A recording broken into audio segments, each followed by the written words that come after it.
Hi friends, welcome to our channel let's play fantasy. இன்னைக்கு நம்ம என்ன மேட்சுக்கான ப்ரெடிக்ஷன் பார்க்க போறோம்னா சிஎஸ்கே வெர்சஸ் ஆர்ஆர் 11வது மேட்சுக்கான ப்ரெடிக்ஷன் தான் பார்க்க போறோம்.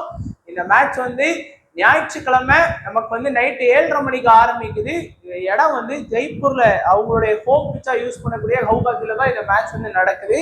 நம்மளுடைய டெலகிராம் சேனல்ல ஜாயின் பண்ணாத நண்பராக இருந்தீங்கன்னா ஜாயின் பண்ணிக்கோங்க. முக்கியமான அப்டேட் பிளஸ் ஃபைனல் டைம் எல்லாமே நம்ம டெலகிராம் சேனல்ல கொடுத்துட்டு இருக்கோம். மறக்காம டெலகிராம்ல ஜாயின் பண்ணிக்கோங்க. அண்ட் அதே போல இன்ஸ்டா அண்ட் வாட்ஸ்அப் பேஜ்ல ஃபாலோ பண்ணலன்னா கூட நம்ம சேனல் பேஜை வந்து ஃபாலோ பண்ணிக்கோங்க.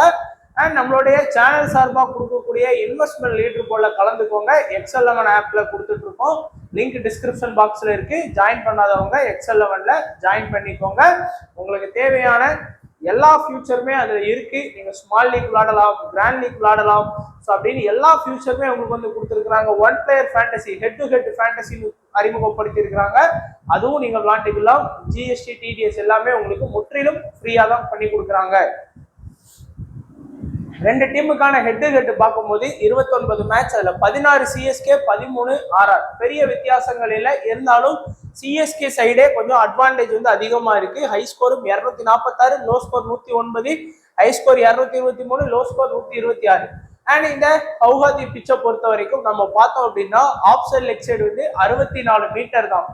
சொல்ற லெவலுக்கு ஒன்றும் பெரிய பிச்சு கிடையாது. பட் ஓரளவுக்கு நார்மலா போட்டிருக்காங்க அப்படின்னா ஸ்ட்ரைட்லயும் நல்லா 76 போட்டிருக்காங்க. அதனால ரொம்ப சின்ன பிச்சுன்னு சொல்ல முடியாது, ரொம்ப பெரிய பிச்சுன்னு சொல்ல முடியாது. ஒரு ஆவரேஜா கொடுத்துருக்காங்க.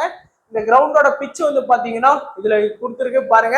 2021 இருந்து இந்த கிரவுண்டோட ஆவரேஜ் ஃபர்ஸ்ட் இன்னிங் ஸ்கோர் அப்படின்னாலே ஒரு 163 அப்படின்னா இருக்கு. நீங்க மத்த பிச்சு கூட நிறைய ஸ்கோர் வரும், 180 190. ஆனா இதுல வந்து கொஞ்சம் லோ ஸ்கோர் வர்றதுக்கு தான் வாய்ப்புகள் இருக்கு.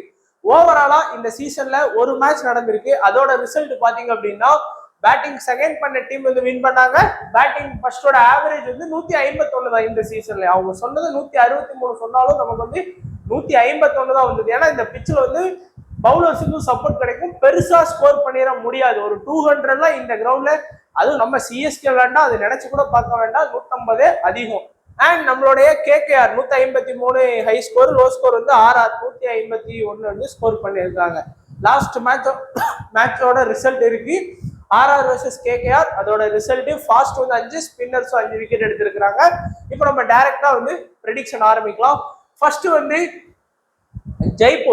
ஜெய்ப்பூர் டீம் வந்து மோஸ்டா இன்னைக்கு ஒரு மேட்ச் வேணா அவங்களுடைய சேம் 11 வச்சு ஆடுறதுக்கு வாய்ப்பு இருக்கும். இல்லைன்னா கண்டிப்பா இன்னைக்கு தொடர்ந்து 2 தோல்வி அப்படிங்கிறதுனால, ஒன்னு SRH கூட முதல் மேட்ச் தோத்தாங்க, அடுத்து KKR கூட தோத்தாங்க, இன்னைக்கு CSK கூடயும் தோத்துட்டாங்க அப்படின்னா கண்டிப்பா அவங்க வந்து இந்த சீசன்ல ரொம்ப பின்தங்கிய நிலைமைக்கு போயிடுவாங்க. அதனால இன்னைக்கு ரொம்ப கஷ்டப்பட்டு ஆடுவாங்க. அண்ட் சஞ்சு சாம்சன், ஜாய்ஸ்வால், ரியன் பராக், அடுத்து நிதிஷ் ராணா, அடுத்து ஜூரல், அதுக்கு அடுத்து சிவம் ஹெட்மயர். இவங்களுடைய ஃபார்ம் வைஸா பார்த்தோம் அப்படின்னா இந்த சீசன்ல சஞ்சுவோட ஃபார்ம் வந்து 39 இருக்கு. இந்த வெனியூல 18 தான் அடிச்சிருக்கிறாரு. அதே போல ஜாய்ஸ்வால் இந்த சீசன்ல 15, இந்த வெனியூல 26 அடிக்கிறாரு சராசரியா. ரியன் பராக் இந்த சீசன்ல 14 தான் ஆவரேஜ் வச்சிருக்காரு. இந்த வெனியூலையும் 25 தான் ஆவரேஜ் வச்சிருக்கிறாரு. நிதிஷ் ராணா இந்த சீசன்ல 9, இந்த வெனியூல 8. ஜூரல் இந்த சீசன்ல கொஞ்சம் நல்ல ஃபார்ம் ஆடுறாரு, 51, அண்ட் இந்த வெனியூலையும் 36 அடிக்கிறாரு. சிவம் ஹெட்மயர் இந்த சீசன்ல 24, இந்த வெனியூல 41 ஆவரேஜ் வந்து வச்சிருக்கிறாரு. ஸோ ஃபார்மும் இந்த வெனியூலையும் எப்படி ஆடி இருக்காங்கன்னு பார்த்துட்டோம். இப்போ வந்து எப்படிலாம் இம்பார்ட்டன்ஸ் கொடுக்கலாம். இன்னைக்கு வந்து ஆப்போனன்ட் வந்து சிஎஸ்கே கண்டிப்பா வந்து பவுலிங் நல்லா தான் பண்ணுவாங்க. ஒரு மேட்ச் வந்து RCB கிட்ட தோத்த உடனே எப்பா RCB வந்து ஏதோ கப் அடிச்ச மாதிரி செலிப்ரேட் பண்றாங்க. ஸோ அப்படிலாம் சிஎஸ்கே ஒன்றும் குறைச்சி மதிப்பிட முடியாது. தொடர்ந்து 3 தோல்வி தோத்தாலும் 4வது மேட்ச்ல இருந்து கம்பேர் கொடுக்கக்கூடிய வர டீம் தான் சிஎஸ்கே, மும்பை, இந்த மாதிரியான டீம்ஸ்லாம். ஸோ அதனால அவங்கலாம் எப்பவுமே வந்து நம்ம வந்து குறைச்சி மதிப்பிடக்கூடாது. அந்த மாதிரி டீம்ஸ் எல்லாம் சில டீம் வந்து ஃபர்ஸ்ட் நல்லா வின் பண்ணுவாங்க, தொடர்ந்து 4 மேட்ச் 5 மேட்ச், ஏன் RRலாம் அப்படிதான் பண்ணுவாங்க. ஒரு சீசன்லாம் RR ஆஃப்லாம் ஃபுல்லா வின்னு, பின்னாடி பாத்தீங்க அப்படின்னா அவங்களால செல்ஃப் எடுக்கல, கடைசி எல்லாமே தோத்து 4வது 3வது இதுல போட்டி போட்டு வர டைரக்ட் ஃபைனல் போற மாதிரி இருந்தாங்க. நம்ம செமிஃபைனல் ஆடுற மாதிரி இருந்தாங்க. 1வது இடம் 2வது இடம் வந்து அதை மிஸ் பண்ணி 3வது 4வது பொசிஷன்ல வின் பண்ணி அதுல போற மாதிரி வந்து வந்தாங்க. ஸோ அதனால எப்பவுமே இந்த சிஎஸ்கே எம்ஐ டீம் எல்லாம் நம்பவே முடியாது. என்னுடைய நான் கிரிக்கெட் பார்த்ததுன்னு சொல்றேன். அதனால பட் பார்ப்போம் என்ன நடக்கு. இன்னைக்கு மேட்ச் வந்து சிஎஸ்கேக்கு ரொம்ப முக்கியமான மேட்ச் தான். அதை விட ஆர்ஆருக்கு வந்து ரொம்ப முக்கியமான மேட்சா இருக்கும். சஞ்சு சாம்சன் வந்து நம்ம வந்து மினிமம் ஒரு 30+ ரன் வரைக்கும் நம்ம எதிர்பார்க்கலாம். ஜாய்ஸ்வல் கிட்ட இருந்தும் அதே மாதிரி 30+ ரன் எதிர்பார்க்கலாம். இதுல வந்து ரியன் பராக்கு வந்து பவுலிங் ஆப்ஷன் வந்து கண்டிப்பா இருக்கு. சிஎஸ்கேலயும் அவருக்கு ஏத்தாப்புல லெஃப்ட் ஹேண்ட் பேட்ஸ்மேன்ஸ் எல்லாம் இருக்கிறாங்க. அதே போல ஜூரல் விக்கெட் கீப்பர். ஏன்னா 3 மேட்ச் வந்து அவர் தான் பண்றதா சொன்னாங்க. இன்னைக்கு தான் 3வது மேட்ச் ஆடுறாங்க. ஸோ அதனால ஜூரல் தான் விக்கெட் கீப்பிங் ஆப்ஷன்ல இருக்கிறார். ஸோ இன்னைக்கு மேட்ச்ல நீங்க காம்பினேஷனை மட்டும் மிஸ் பண்ணிடாதீங்க. எப்படி 1வது டீம்ல வந்து சஞ்சு, ஜாய்ஸ்வல், ரியன் பராக் இது ஒரு காம்பினேஷன் எடுக்கலாம். அடுத்து ஏதாச்சும் ஒரு ஓபனர் ஃபிளாப் ஆகி, அதாவது சஞ்சு சாம்சன், ரியன் பராக், ஜூரல் இந்த மாதிரி போகலாம். அடுத்து இன்னும் ஒரு ஓபனர் ஃபிளாப், சஞ்சு ஃபிளாப்னா ஜாய்ஸ்வல், ரியன் பராக், சிவம் ஹெட்மேர் இந்த மாதிரி காம்பினேஷன் போகலாம். 2 ஓபனருமே இன்னைக்கு ஃபிளாப் ஆகிற பட்சத்துல ரியன் பராக், ஜூரல், சிவம் ஹெட்மேர் இந்த மாதிரி போகலாம். இல்ல இன்னைக்கு ஒரு ஓபனரும் 1 டவுனும் ஃபிளாப் ஆகுறாங்க அப்படிங்கிற பட்சத்துல வந்து ஜாய்ஸ்வல், நிதிஷ் ராணா, ஜூரல் இந்த மாதிரி கூட நீங்க காம்பினேஷன்ஸ் உருவாக்குறதுல கரெக்டா ஃபாலோ பண்ணுங்க. இந்த மாதிரி காம்பினேஷன் தான் சிஎஸ்கே கிட்ட வந்து எடுபடும். ஸோ அது மட்டும் இல்லாம பவர் பிளேல வந்து சிஎஸ்கே வந்து ஸ்பின் எடுத்துட்டு வர்றாங்க. ஸோ இந்த நேரத்துலாம் பாருங்க, ரெண்டுமே வந்து ரைட் ஹேண்ட் பேட்டிங் பண்ணும்போது எதுக்கு அஸ்வின் ஓவர் கொடுக்கணும்? ஜடேஜாட்ட கொடுத்தா கூட ஏதாச்சும் புண்ணியம் உண்டு. ரைட் ஹேண்ட் பேட்ஸ்மேனுக்கு நல்லா போடுவார். நம்ம அஸ்வின் வந்து லெஃப்ட் ஹேண்ட் பேட்ஸ்மேனுக்கு தான் நல்லா போடுவார். ஆனா விராட் கோலியும் இப்ப நம்ம யாரு படிடர் இருக்கும் போது கொடுக்குறாங்க. ஸோ இதெல்லாம் என்ன லாஜிக்? சாரி, விராட் கோலியும் இப்போ பைப் சால்ட் இருக்கும் போதே கொடுக்குறாங்க. எதுக்கு? தேவையில்லாத வேலை. ஸோ அதனால அந்த மாதிரிலாம் பண்ணக்கூடாது இன்னைக்கு மேட்ச்ல. ஸோ இந்த மாதிரி காம்பினேஷன் வைஸா வந்து நீங்க கண்டிப்பா உருவாக்குங்க. அடுத்ததா நம்ம பார்க்கக்கூடியது பவுலர்ஸை பொறுத்த வரைக்கும் நமக்கு இதுல வந்து சுபம் துபே மட்டும் பேட்டிங் ஆப்ஷன் போயிடுவாரு. அண்ட் ஹசரன் கான் நல்ல ஒரு பவுலிங் ஆப்ஷன்ல இருக்கிறாரு. போத் லெஃப்ட் அண்ட் ரைட் 2 ஸ்பின்னருக்குமே வந்து நல்லா போடக்கூடிய பவுலர்ல இருக்கிறது வந்து பாத்தீங்கன்னா ஹசரன் கான் இருக்கிறாரு. அதுக்கப்புறம் ஆர்ச்சர் அந்த லெவலுக்கு வந்து பாத்தீங்கன்னா செல்ஃப் எடுக்கல இந்த சீசன் அவருக்கு. குறிப்பா ஏன்டா ட்ரெண்ட் போல்ட் மாதிரியான பவுலர்ஸை விட்டுட்டு ஆர்ச்சரை போய் வாங்குறீங்களே அப்படின்னு எல்லாருமே சொன்னாங்க. ஏன்னா ட்ரெண்ட் போல்ட் அவங்க அந்த லாஸ்ட் சீசன்லாம் எல்லாமே வந்து ஆர்ஆருக்கு நல்லா பண்ணாங்க. ஸோ அவர் வந்து ஆப்ஷன்ல கூட வந்து பாருங்க, மும்பை வந்து போட்டு எடுத்தாங்க. அட்லீஸ்ட் மும்பைக்கு தள்ளி விட்டுருந்தா கூட சத்த கட்டாம இருந்திருக்கலாம். மும்பையோட பவுலிங் இன்னமும் வீக்கா இருந்திருக்கும். இவரை போய் இத்தனை கோடிக்கு எடுத்து வச்சுக்கிட்டு 2 மேட்சா பாருங்க 7 ஓவர் பவுலிங் பண்ணி சிங்கிள் விக்கெட் கூட எடுத்து கொடுக்கல. அதுக்கு வந்து தீக்ஷனா, ஹசரங்கா கூட ஆளுக்கு ஒரு விக்கெட் வந்து எடுத்தாச்சு இந்த சீசன்ல. அண்ட் நம்மளுடைய தீக்ஷனா சென்னைக்கு அகைன்ஸ்டா நல்லா பவுலிங்ல நெட் பிராக்டிஸ்லாம் போன 2-3 சீசன் பண்ணியிருப்பாரு. ஸோ அவங்களோட விளாண்டதுல. ஸோ அதனால மேபி தீக்ஷனா விக்கெட் எடுத்து கொடுக்கலாம். சந்தீப் சர்மா ஃபர்ஸ்ட் இன்னிங்ஸ்லாம் நல்லா பவுல் பண்ணக்கூடிய பவுலர். தேஷ்பாண்டே நல்லா பவுலிங் பண்ணக்கூடிய பவுலர். சென்னை கூட அவருக்கு நல்ல பரிச்சயம் இருக்கும். நம்ம நினைப்போம் அவங்க பிராக்டிஸ் பண்ணும்போது இவர் பாலெல்லாம் நிறைய பவுல் பண்ணியிருப்பாரு சிஎஸ்கே பேட்ஸ்மேனுக்கு. அதனால கண்டிப்பா இன்னைக்கு வந்து தீக்ஷானா அண்ட் தேஷ்பாண்டே வந்து ஒரு காம்பினேஷன்ல வந்து கண்டிப்பா ட்ரை பண்ணுங்க. எப்படி? தீக்ஷானா, அடுத்து வந்து தேஷ்பாண்டே, ஹசரன் கான் இது ஒரு காம்பினேஷன். இன்னொன்னு தீக்ஷானா, தேஷ்பாண்டே, ஆர்ச்சர் இது ஒரு காம்பினேஷன். இந்த மாதிரி காம்பினேஷன் வைஸா நீங்க உருவாக்கினா மட்டும்தான் கிராண்ட் லீக்ல கொஞ்சம் ட்ரை பண்ண முடியும். வனிடு கிட்ட இருந்து ஃபர்ஸ்ட் பவுல் பண்ணாரா தலைவர் வந்து கண்டிப்பா 1-2 விக்கெட் கன்ஃபார்ம் உங்களுக்கு. அவர் எப்பெல்லாம் ஃபர்ஸ்ட் பவுல் பண்றாரோ லாஸ்ட் 10 மேட்ச்ல 9 மேட்ச் வந்து ஃபர்ஸ்ட் பவுல் பண்ணா விக்கெட் எடுக்கிறாரு. அதுவே செகண்ட் பவுல் பண்ணா 10ல 2 மேட்ச் தான் வந்து விக்கெட் எடுத்து கொடுக்குறாரு. Archer both innings okay, but குறிப்பா ஃபர்ஸ்ட் இன்னிங்ஸ்ல நல்லா பவுல் பண்ணி இருக்கிறாரு. தீக்ஷானா இனிஷியலே உள்ள வர போறாரு. ஏன்னா இன்னைக்கு ரச்சின் ரவீந்திராலாம் கான்வே தான் ஓப்பனிங் ஆடுறதுக்கான வாய்ப்பு இருக்குன்னு நான் நம்புறேன். ஸோ பார்ப்போம். ஸோ அப்படிங்கிற பட்சத்துல அவர் வந்து பவர் பிளேல 2வது ஓவரே வந்து பவுல் பண்ணலாம். அப்படி இனிஷியலே வந்துட்டாருன்னா கண்டிப்பா தீக்ஷானாட்ட இருந்து ஒரு விக்கெட் எதிர்பார்க்கலாம். டெத்தில் அட்டாக் பண்ணக்கூடிய சந்தீப் சர்மாட்ட இருந்து ஒரு விக்கெட், தேஷ்பாண்டே கிட்ட இருந்து இன்னைக்கு 2 விக்கெட் வரைக்குமே நம்ம வந்து எதிர்பார்க்கலாம். அடுத்ததா நம்மளுடைய சிஎஸ்கே. ஸோ இன்னைக்கு வந்து ரச்சினும் நம்மளுடைய கான்வே. ஸோ கான்வே தான் எனக்கு தெரிஞ்சு கொஞ்சம் நல்ல பிளேயர். நம்ம ஏன் அவரை வந்து வெளியே உட்கார வைக்கிறோம்னு தெரியல. பொறுமையா ஆடி ஒரு 20 பால் ஃபேஸ் பண்ணிட்டாரு அப்படின்னா கூட அடுத்து கண்டிப்பா அந்த மேட்சை முடிச்சு கொடுக்குற லெவலுக்கு வரைக்கும் கான்வே ஆடுவார். ஒரு சீசன் எடுத்துக்கிட்டீங்கன்னா கான்வே குறையாம 400ல இருந்து 500 ரன் வரைக்கும் அடிச்சு கொடுக்கக்கூடிய பிளேயர். சும்மா ட்ரிப்பா இதெல்லாம் எதுக்கு? அதுக்கப்புறம் இந்த தீபக் கூட அதெல்லாம் எதுக்கு? சும்மா கிரிக்கெட்ல இருந்து எக்ஸ்பீரியன்ஸா பீஸ் போன பிளேயர்ஸ் ஃபுல்லா பறங்கி போட்டுறது. பிறகு அடிக்கலன்னா எங்கத்த அடிக்க? அதெல்லாம் ஐயோ என்னத்த சொல்றது போங்க.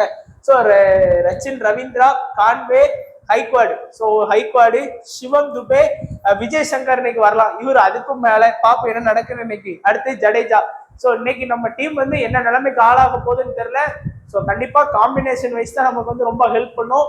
And Rachin Ravindra second batting, எப்பெல்லாம் ஒரு செகண்ட் பேட்டிங் வர்றாரோ அப்பெல்லாம் அவர் வந்து கண்டிப்பா ஸ்கோர் பண்ணி கொடுக்குறாரு. நான் சொல்லியிருக்கேன் செகண்ட் பேட்டிங் வந்தா குறையாம 30+ ரன் அடிச்சு கொடுத்துருவாரு.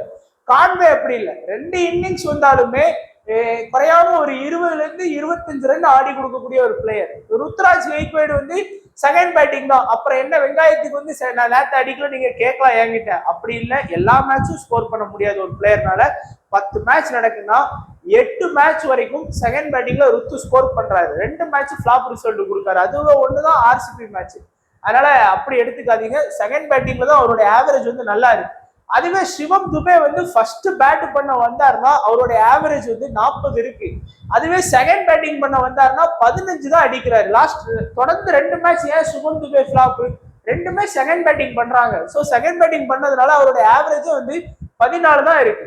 அதுவே ஃபர்ஸ்ட் ஒர்க் நீங்க ஃபர்ஸ்ட் சிஎஸ்கே பேட்டிங் பண்ணிட்டு கண்டிப்பா சிவம் துபே கிட்ட இருந்து நான் 30+ ரன் ஆச்சு வந்து நான் எதிர்பார்ப்பேன். விஜய் சங்கர் ஏதோ தீபக்கோட திருப்பதிக்கு வந்து நல்ல பிளேயரா நான் பாக்குறேன். கொஞ்சம் இறக்கி பார்க்கலாம், ஒரு மேட்ச் ஆச்சும் வந்து வாய்ப்பு கொடுத்து பார்க்கலாம். அடுத்து ஜடேஜா நல்லா தான் பேட்டிங் பண்றாரு. மற்ற எப்படின்னா கொஞ்சம் நல்ல ரன்னு தேவைப்படும் போது நம்ம ஜடேஜா அஸ்வினும் சிங்கிள் ரொட்டேட் பண்ணி கொடுத்து ஃபன்னா விளாண்டுட்டு இருப்பாங்க கிரவுண்ட்ல. சரி என்ன பண்றது, நம்ம அந்த இடத்துல இருந்தாதான் நமக்கு அந்த கஷ்டம் தெரியும். அவங்கள எப்படி சும்மா நம்ம பாட்டுக்கு கிண்டல் அடிக்கலாம். பட் லாஸ்ட் மேட்ச் என் வைஸ் கேப்டனுங்க கூட ஒரு 10 ரன் அடிச்சிருந்தாலும் நல்லா இருந்திருக்கும். அது மட்டும் இல்லாம கேப்டன் என் வைஸ் கேப்டன் போட்ட பால்ல கேட்ச் எல்லாம் வந்து மிஸ் பண்ணாங்க. ஸோ அதெல்லாம் கொஞ்சம் கஷ்டமா இருக்கு. ஃபீல்டிங்குமே ஒழுங்கா பண்ண மாட்டேங்கிறாங்க. அதுவும் தீபக் போடாதான் யாரு பெரிய நல்ல மிடில் ஆர்டர் நினைச்சு எடுத்து வச்சாங்களோ தீபக் போடா, அந்த தீபக் போடா தான் வந்து படிகர் கேட்சை மிஸ் பண்ணாரு. அந்த கேட்சை மட்டும் பிடிச்சிருந்தாங்க ஆர்சிபியே கதையை முடிச்சு விட்டுருப்பாங்க. ஆனா அதை வந்து மிஸ் பண்ணியாச்சு. நம்ம வின்னிங்கையும் மணலி போட்டாச்சு. நம்ம வைஸ் கேப்டனுக்கு ஒரு விக்கெட் கிடைச்சா 25 பாயிண்ட் இன்ட்டு நமக்கு வந்து 0.5ங்கும் போது ஒரு 35-38 பாயிண்ட் வந்திருக்கும். பிளஸ் 17 ரன் கிட்ட பேட்டிங்ல ஆடினாரு, ஒரு கேட்ச் பிடிச்சாரு. ஸோ நல்லா நம்ம ட்ரை பண்றது நல்ல விஷயமா தான் ட்ரை பண்றோம். ஆனா அங்க நடக்கிறது நமக்கு ஆப்போசிட்டாவே எல்லாமே நடக்குது. ஸோ அதை கொஞ்சம் கவனமா பார்ப்போம். அண்ட் ஜடேஜாவை பத்தி சொல்லணும்னா ஒன்னு விளாட்டுக்கு சொல்லல, அவருடைய 10 T20 மேட்ச் ரிசல்ட் பாயிண்ட் எடுத்து பாருங்க.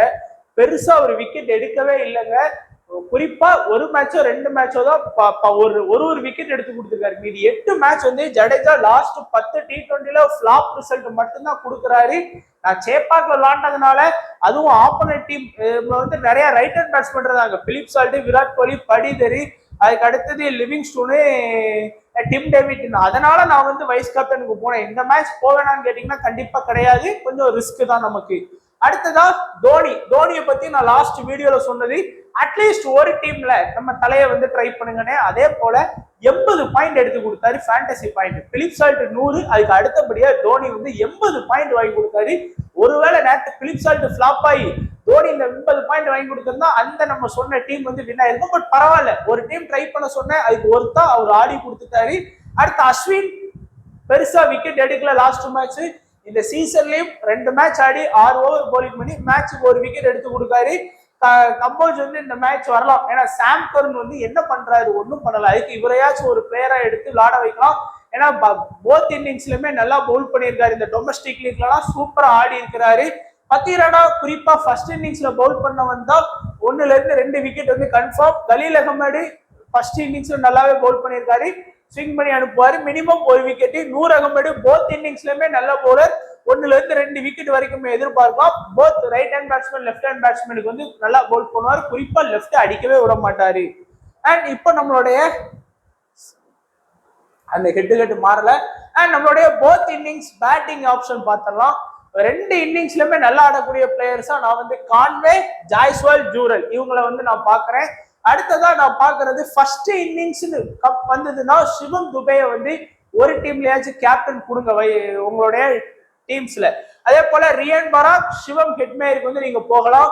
செகண்ட் இன்னிங்ஸ் வரும்போது ரச்சின் ரவீந்திரா, ருத்ராஜ் கைக்வாட், எம்எஸ் தோனி இந்த 3 பிளேயரும் சிஎஸ்கேல இருந்து மிஸ் பண்ணிடாதீங்க. சஞ்சு சாம்சன், நிதிஷ் ராணாவை வந்து ஆர்ஆர்ல இருந்து மிஸ் பண்ணிடாதீங்க. அதே போல பவுலிங் ஆப்ஷனை பொறுத்த வரைக்கும் ஃபர்ஸ்ட் இன்னிங்ஸ்ல நீங்க பவுல் பண்றாங்க அப்படின்னா கலீல் அகமது, நூர் அகமது, பத்தி ராணா இந்த 3 பேரையும் சிஎஸ்கேல இருந்து ப்ரிப்பேர் பண்ணுங்க. அதே போல வனிடு, தேஷ்பாண்டே, சந்தீப் சர்மாவை வந்து நம்மளுடைய ஜெய்ப்பூர் டீம்ல இருந்து ப்ரிப்பேர் பண்ணுங்க.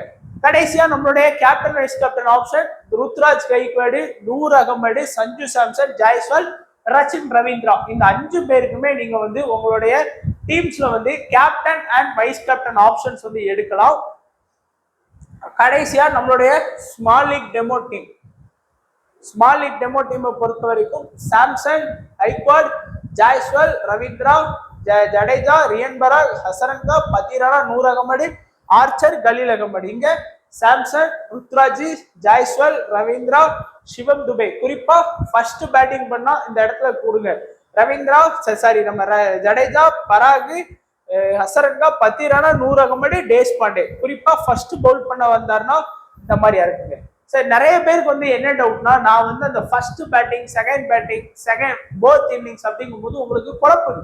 அதை வந்து நான் ஸ்மால் லீக்ல அப்ளை பண்ணணுமா இல்ல நான் கிராண்ட் லீக்ல அப்ளை பண்ணணுமா அப்படின்னு நல்லா தெரிஞ்சுக்கோங்க. ஸ்மால் லீக் ப்ரெடிக்ஷனுங்கிறது ஈஸி. 10 பிளேயர் 9 பிளேயர் சேஃபா வருவாங்க. அந்த 2 பிளேயர்ல தான் உங்களுடைய வின்னிங்கை வந்து மாற்றும். சரிங்களா? நான் ஏன் அதை வந்து நான் டிஃபரன்ஷியேட் பண்ணி காமிக்கிறேன் அப்படின்னா இந்த மாதிரி இப்போ வந்து ஃபர்ஸ்ட் இன்னிங்ஸ்ல அதுக்குன்னு நூர் அகமது வந்து செகண்ட் இன்னிங்ஸ்ல பவுலிங் பண்ண வந்தா விக்கெட்டை எடுக்க மாட்டார்னு கிடையாது. ஃபர்ஸ்ட் இன்னிங்ஸ்ல வந்து அவர் ஆவரேஜ் வந்து நல்லா வச்சிருக்கிறாரு. நீங்க நான் வந்து ஒரு 5 வருஷத்துக்கு முன்னாடி நடந்த மேட்ச் எல்லாம் நான் பார்க்கல, ரிசல்ட் பார்க்கல. ஒரு லாஸ்ட் 10 மேட்ச் ரிசல்ட்டை பார்க்கும்போது இந்த ஒரு இது வந்து நல்லா இருக்கு. அவர் ஃபர்ஸ்ட் இன்னிங்ஸ்ல நல்லா விக்கெட் எடுக்காரு. நீங்க வனிடு ஹசரங்கா வந்து லாஸ்ட் 10 மேட்சோட ரிசல்ட்டை போய் பாருங்க. 10க்கு 8 மேட்ச் வந்து அவர் எப்பெல்லாம் ஃபர்ஸ்ட் இன்னிங்ஸ்ல பவுல் பண்றாரோ அப்பெல்லாம் மினிமம் 1ல இருந்து 2 விக்கெட் எடுக்கிறாரு. குறைஞ்சது விக்கெட்டே எடுக்காம இருக்கிறது ஒரு மேட்ச்ல 2 மேட்ச் தான் எடுக்காரு 10ல. செகண்ட் இன்னிங்ஸ்ல வரும்போது அவர் விக்கெட் எடுக்காமையும் போறாரு, சில மேட்ச் ஒரு விக்கெட் எடுக்கிறாரு. அதுக்குன்னு இன்னைக்கு வனிடு வந்து செகண்ட் பவுலிங் பண்ண வந்தா விக்கெட்டே கிடைக்காதுன்னு நான் சொல்ல வரல. ஃபர்ஸ்ட் வந்தாங்கன்னா உங்களுடைய டீம்ஸ்ல வந்து கொஞ்சம் இம்பார்ட்டன்ஸ் கொடுங்க கிராண்ட் லீக் டீம்ல. அதைத்தான் நான் சொல்ல வரேனே தவிர செகண்ட் பவுலிங் பண்ண வந்து நிறைய நேற்று ஒருத்தவங்க கேட்டாங்க, அதனால நான் சொல்றேன் இம்பார்ட்டன்டே கொடுக்க கூடாது நான் சொல்லலை. ஸோ இது ஃபர்ஸ்ட் வரும்போது ஃபேண்டசி வேல்யூவை இன்க்ரீஸ் பண்ணுங்க. நீங்க வேணா லாஸ்ட் 10 மேட்ச் ரிசல்ட் T20ல மட்டும் வனிடுவை போய் அவருடைய ரெக்கார்ட்ஸை போய் பாருங்க, உங்களுக்கு புரியும் நான் சொல்றது. அதே போலதான் இந்த மாதிரி சிவம் துபே எல்லாம் நான் சொல்றது வந்து சும்மா ஏதோ எனக்கு பிடிச்ச பிளேயர் சிஎஸ்கே டீம் பிடிக்காத டீம் அப்படிலாம் கிடையாது. ஒரு ரிசல்ட்டை வச்சு நான் சொல்றேன். அவருடைய ஆவரேஜ் ஃபர்ஸ்ட் இன்னிங்ஸ்ல 40 இருக்கு, அதுவே செகண்ட் இன்னிங்ஸ்ல 15 தான் இருக்கு. அதனாலதான் ஃபர்ஸ்ட் இன்னிங்ஸ்ல அதிகமா இருக்கு, செகண்ட் இன்னிங்ஸ்ல கம்மியா இருக்கு. அதனாலதான் நான் ஃபர்ஸ்ட் இன்னிங்ஸ்ல ப்ரிப்பேர் பண்ணுங்கிறேன். ஸோ ஒரு டீம்ல நீங்க கேப்டனா போட்டு கொடுக்கலாம். ஏன் குர்னல் பாண்டியாவுக்கு நேற்று வந்து ஒரு இது சொன்னேன், எல்லாருமே ஸ்மால் லீக்ல போட்டிருந்தாங்க. நான் வந்து ஒரு சின்ன ரிஸ்க் எடுத்து பார்ப்பேன் எடுத்தேன். ஏன்னா அவர் வந்து செகண்ட் இன்னிங்ஸ்ல பவுலிங் பண்ணும்போது பெருசா விக்கெட் எடுக்கல. ஸோ அதனால நான் டிராப் பண்ணேன். அதே போல நேற்று மேட்ச்ல ஒரு விக்கெட் எடுக்கல. அதுவே அவர் ஃபர்ஸ்ட் பவுல் பண்ண வந்திருந்தாருன்னா நான் கண்டிப்பா எடுத்துப்பேன். ஏன்னா 10ல 8 மேட்ச் வந்து ஃபர்ஸ்ட் பவுல் பண்ண வந்தா விக்கெட் எடுக்கிறாரு. அதுதான் ஒரு காரணமே தவிர பிடிச்ச பிளேயர் பிடிக்காத பிளேயர் அப்படிங்கறதெல்லாம் தூர தள்ளி வச்சிருக்கணும். நமக்கு வந்து நம்ம வின் பண்றோமா, ஏன்னா இது நம்ம துட்டு. இது சிஎஸ்கே வின் பண்ணா அடுத்த நிமிஷமே டோனியும் விராட் கோலியும் கட்டி பிடிச்சிக்கிறாங்க, அது வேற விஷயம். நம்ம தான் பாவம். நம்ம ஒரு இதுக்காக விளாடுறோம், துட்டுக்காக தான் விளாடுறோம். கிடைக்குமா ஏதாச்சும் ஒரு 5-10 கிடைக்குமான்னு தான் நம்ம டீம் போறோம். திடீர்னு வந்து ஒரு இந்த காம்பினேஷன் வைஸ்லாம் சொல்லும் போது அன்னைக்கு குபேரால வந்து இதே மாதிரிதான் காம்பினேஷன் வைஸா போட்டு 20,000 ஒரு கிராண்ட் லீக் வின் பண்ணேன். ஸோ அதுக்கு இன்னும் கொஞ்சம் ஒரு சில சேஞ்ச் பண்ணியிருந்தா ட்ரீம் லெவல்ல இன்னும் நல்ல பாயிண்ட்ஸ் வந்திருப்பேன். சரி, எல்லாம் ஒரு லக்கு தான், நம்ம இல்லைன்னு சொல்ல. பட் இருந்தாலும் கொஞ்சம் அனலைஸ் பண்ணிக்கோங்க, நீங்களும் பண்ணிக்கோங்க. என்னுடைய கணிப்புப்படி நான் சொல்றேன், அவ்வளவுதான் நண்பா. ஸோ வீடியோ கண்டிப்பா உங்களுக்கு பிடிச்சிருக்கும்னு நினைக்கிறேன். பிடிச்சிருந்தா லைக் பண்ணுங்க, ஷேர் பண்ணுங்க. வெறுப்பு இல்லாம எல்லா டீமுக்கும் தான் நம்ம சப்போர்ட் பண்றோம். ஸோ தொடர்ந்து உங்களுடைய ஆதரவு தேவை. வீடியோவை லைக் பண்ணுங்க. யாராச்சும் ஃபேண்டசி விளாண்டாங்கன்னா அவங்களுக்கு வந்து நம்மளுடைய வீடியோவை வந்து ஷேர் பண்ணி விடுங்க நண்பா. உங்களுடைய ஃப்ரெண்ட்ஸும் பார்க்கறது பிடிச்சிருந்தா அவங்களும் நம்ம சேனலை சப்ஸ்கிரைப் பண்ணிட்டு நம்மளை ஃபாலோ பண்ணிட்டு வீடியோ பார்த்த எல்லா நண்பர்களுக்கும் நன்றி, வணக்கம். தேங்க்ஸ் ஃபார் வாட்சிங் நண்பா.